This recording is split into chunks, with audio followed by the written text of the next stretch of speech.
O senhor falou num ponto interessante, falou nessa questão de oposição e cada um buscar o seu espaço para as eleições de 2024.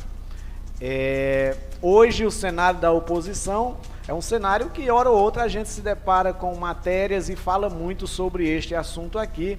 É um cenário meio complicado ainda, mas que percebe-se que está tentando se resolver.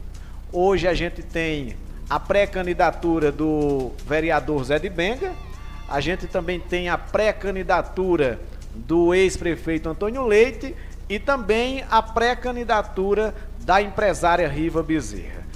No seu ponto de vista, analisando pelo seu ponto de vista, quem chega mais forte para disputar as eleições de 2024 entre esses três? Quem será o candidato de oposição, na sua opinião? Hans, é uma pergunta, né, que tem que se pensar um pouco para responder, mas veja só, se a gente analisar, alguns falam, né, muitos falam que serão 3 partidos e tal, e na verdade eu não acredito que isso aconteça. Por quê? Porque as histórias de 3 partidos que houve aqui no Cedro, sempre a oposição levou desvantagem, né? Por exemplo, Martins entrou uma vez contra Manuel Tavares e contra os Urias. E aí findou seu Nezinho levando a vantagem. Na eleição que Marcondes se candidatou, que os Urias também se candidataram, porque Marcondes e os Urias não entraram num consenso de união, e aí doutor Idílio levou a vantagem, que já estava na situação. Então eram situações que a oposição unida venceriam, né? E aí por falta de diálogo, isso veio a acabar e arruinar o projeto de muita gente, porque veja só, a situação de Riva, alguns falaram um pouco de Riva, por quê? Porque, por exemplo, ela entrou de repente, eu acho que ela vem crescendo, ela cresceu rapidamente na política, que era uma pessoa que ajudava, que contribuía mais lá de fora, né? Ela ajudava os políticos, mas na dela, nunca teve essa intenção de entrar na política. E aí, de repente, ela resolveu entrar e cresceu rápido, ao meu ponto de vista, né? Com pouco tempo, ela teve um crescimento enorme, mas...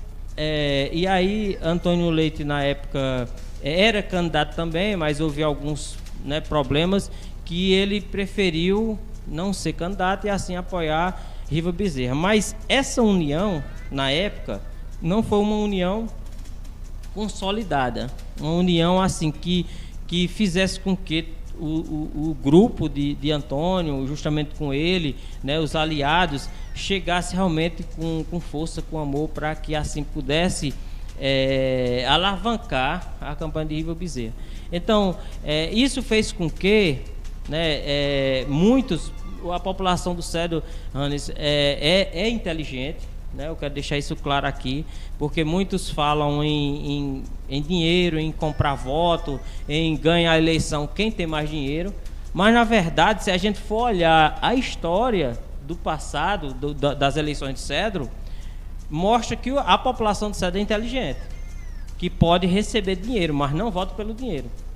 Eu sou uma das pessoas que, enquanto vereador, eu defendo isso, que o dinheiro muitas vezes é um apoio, é um agrado, mas o eleitor vota quando ele gosta do candidato, certo? Então, só um minuto, antes, só para concluir aqui, para você ver, por exemplo, a história do Cedro. Por exemplo, o primeiro prefeito do Cedro foi Gumercino Bens, aí depois veio os Urias, depois veio o José Arlindo, depois veio José Urias novamente, aí depois veio Nezinho, aí depois veio Luiz Matias, aí depois veio Nezinho de novo, depois veio Luiz Matias, veio Nezinho de novo, veio doutor Idílio, veio Marcondes, e você vê que não existe o único prefeito, né, que conseguiu manter 2 mandatos seguidos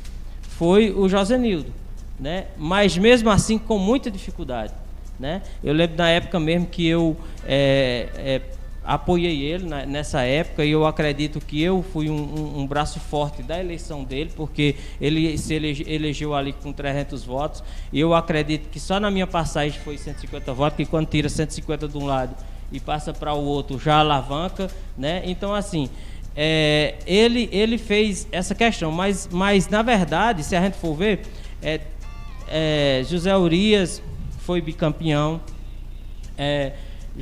Josenildo foi bicampeão, Luiz Matias foi bicampeão. Agora, quem foi tricampeão foi Nezinho Horácio, né? Então, assim, mas eu quero dizer com isso que, na verdade, o povo do Cedro, ele é inteligente. Não adianta dizer que dinheiro ganha eleição, porque o povo vê o trabalho, né, que está acontecendo, se aprova ou não. E aí o povo tem costume, sim, de trocar de candidato, de mudar de candidato, né?